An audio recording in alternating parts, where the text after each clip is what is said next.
అంతా ఒక్కటే అన్న తర్వాత జీవితం అంతా బాగుంటుందండి. ఎప్పుడు కాఫీ ఇవ్వాలంటే ఎదుటి వాళ్ళకి ముందిచ్చి మనం తాగుతాం. అంతా ఒక్కటే కదా.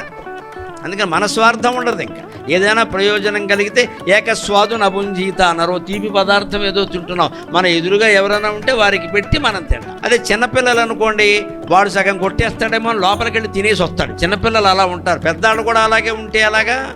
ఏదైనా మన అన్నదమ్ములకు పెట్టి, మన అప్పచెల్లెళ్ళకి పెట్టి, భార్య ముందు భర్తకి పెట్టి తినాలి అనుకోవాలి. భర్త ఏమనుకోవాలి, నువ్వు తిన్నావా అని అడగాలి, లేకపోతే నాతో పాటుగా తిను అని చెప్పాలి. ఉన్నదంతా వీడే నాకేస్తే ఆవిడేం తింటుంది? ఇంకా వెనకాల ఎంత మహాపతివ్రత అయినా ఆకలి ఉంటుంది కదా మరి.